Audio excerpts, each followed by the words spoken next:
Hello, and welcome again to another episode of Stan the History Man. I'm your host, Dr. Stanley Sandler.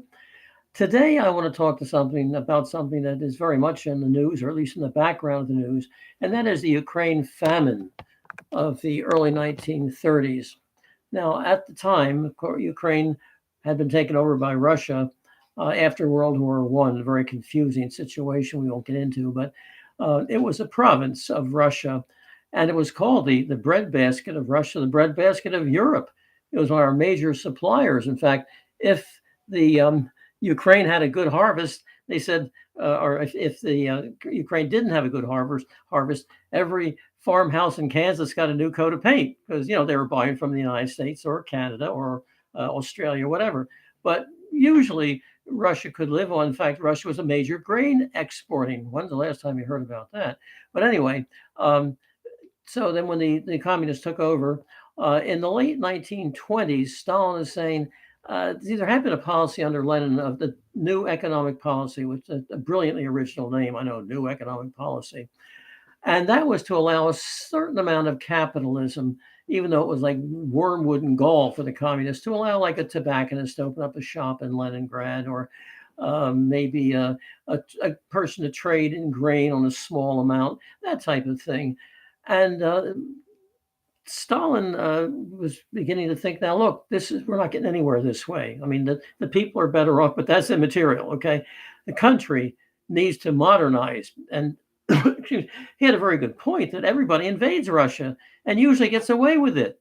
I mean, okay, Napoleon got to the gates of Moscow when he was kicked out, but still a lot of destruction. The Swedes even successfully invaded Russia, and then the Germans just beat them all to heck, and they had to sign that unequal treaty of Brest-Litovsk, in which they lost the Ukraine to Germany. Of course, that was all taken care of by the Treaty of Versailles. So now Stalin says we've got to get modernized. We need modern equipment. And how else can how can we pay for it? Well, what resource do we have? Well, we got timber, that's true, but the big thing is we have grain, all right. And so he said, what will have to do, these farmers, these peasants, peasants love their soil. That's all they have, really, is the family and the land. And it's kind of together. It's a small plot of land. It's not very much, but that's all they have. And Stalin said, wait a minute, these people are just too individualistic, and we don't like that individualism. So what we should do is like put them together in collective farms. And as someone called it, tractors in the fields. They liked the futurism. You see, tractors. Tractor, if anything, was the symbol of the Soviet Union in the 1930s, 40s, 50s. So we'll tractor the land. And of course, you can't just have a peasant and a tractor. Obviously, they've got to get together. In fact, they had machine tractor farms. So this is really the way to, vastly increase our grain production, and then use the grain, export it to buy machinery from Germany, United States, and so on. So that was the idea. But what happened, the peasants couldn't be persuaded to leave their land and go into a collective farming. This was their land. They had it for years, even under the czars. Certainly when serfdom was abolished as late as 1862, but that was their land now. And they just said, well, you've got it. You're being selfish now. You want the land. See, they're very good about calling other people selfish. And that's one thing we should remember about the USSR. Then, sure, most of the people were workers and peasants, but there was that nomenclature at the top who lived very well. So they could say easily, well, you guys have got to get off, and go into a collective farm. So they started to force them. And you get the usual KGB goons in leather coats, black leather coats, and pistols going around there and saying, now get off, the property.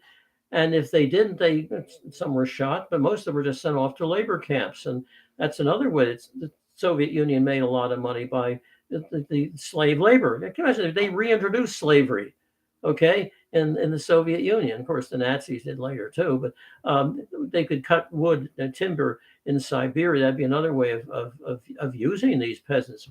So here was this wonderful idea of the factories in the fields. The problem was it didn't work. You can't do farming at the point of the bayonet. And what happens, they said, well, look, you guys are going to, or else. And the Ukrainian peasants just died of starvation. I've seen pictures of people laying dead, even in the streets like of Kiev. It's called Kiev then. just dying of starvation. They were even reduced to cannibalism. All right. And so finally, after who knows how many died at this, you see, one I would call a very voracious source when Churchill went to talk to Stalin several times, he talked to him during the war, World War II. He said, kind of, now I've heard these stories about a famine in the Ukraine. Did that really happen? And Stalin held up both hands like that, 10, 10 million. And I figured, well, if Stalin says 10, then I'm sure it's a lot more than that. Um, so finally, Stalin had to back off. And he said, he issued a proclamation, no laws or anything, saying, dizzy with success. We've succeeded, but we're going too far. So let's just kind of bring it down a bit. And so after a loss of how many 10 million Ukrainians, I was in the Volga region as well. It wasn't just like it wasn't so much let's wipe out Ukraine. It was let's wipe out these peasants or stop them from being selfish peasants. And so it finally came to an end. About 1934, they were exhausted. And also, of course, Russia began to import wheat. And I'll tell you something, most of the time, Russia has had to import wheat. I remember the 50s and 60s, they would buy wheat from the United States, Canada, Australia, and they say, well, it's bad weather. And so I said, you've had bad weather since 1917. I mean, come on, you guys are really in bad trouble. That much, and of course, it was the foul up in the Soviet systems, which they never got out. Matter of fact, for a while, and this is later in the 50s, they had the grain situation was so fouled up that peasant farmers found it was cheaper to buy loaves of bread and feed that to the cattle than to buy feed grain. There's some way of subsidizing this and not subsidizing that. I don't know. It's very complicated. That didn't last forever. But I mean, it's just a total foul up. Now, while this was going on, I need to point out, this I find very, very distasteful, that there were Western journalists and intellectuals of one kind or other that went over there and said they were already pro-Soviet. They were communist. And I guess it's not too, I can see people turning communist in the 30s in the Depression, of course.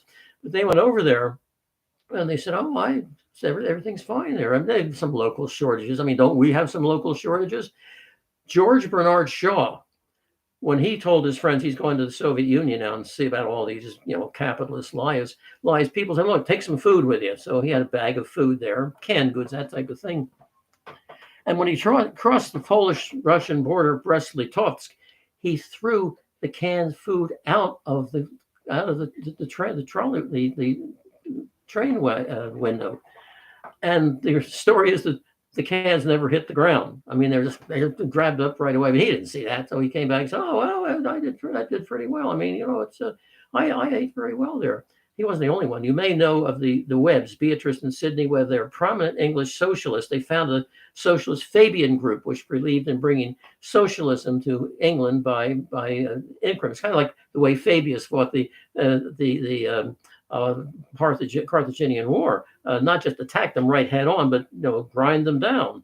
Carta Brunum Bastardo. Well, so they went to Russia also, and they said, "Oh, it's great here." In fact, they wrote a book later called Soviet Union: A New Society and a question mark.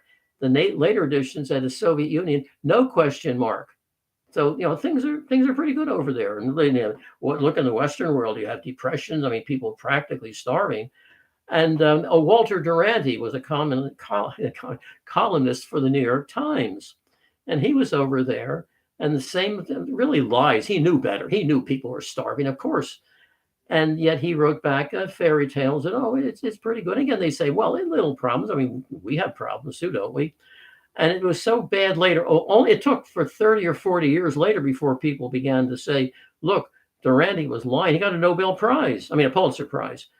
And they were saying, let's get rid of it. But you'll still find his picture hanging up in the hallway of the walls of the New York Times with all the famous Pulitzer Prize winners. Walter Duranty's mug is right there. So this is the thing that's really aggravating. So many people who were there and should have known better. But then remember, Russia was the home of the Potemkin villages. One of the Catherine the Great's lovers was saying, oh, things are really great over here. And she said, well, let me go and see. So she goes down a riverboat tour, and there's all these villages around, the happy peasants singing, playing the biolakas, and eating all the time. What was put up by Potemkin, these were like storefronts, like a Western, just like wood on the out, and there's nothing behind it. So this is nothing new for Russia or the Soviet Union or what have you. Now, the Ukrainians call it the Holodomor, and that is the Ukrainian word for horror or famine. I think it just means horror or disaster, that sort of thing. And the Ukrainians hated the Russians for this. And of course, remember, although they're somewhat alike, Ukraine is not that different from Russia. Nonetheless, they felt we're different people.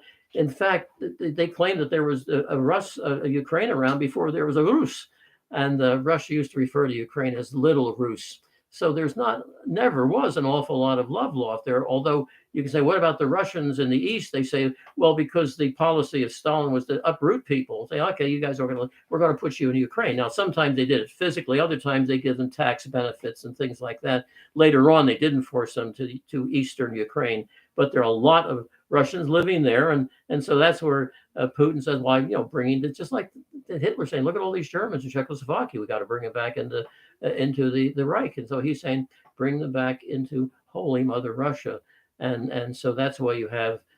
That's how it all began. Of course, he's saying we got to bring these people back into our country. But anyway, that's the story of the great Ukrainian famine, the Holodomor. And there are still people, of course, who remember what it was like, and it's an awful story. And so that's another episode of Stan the History Man. Thank you for listening, and I'll talk to you again soon. Bye bye.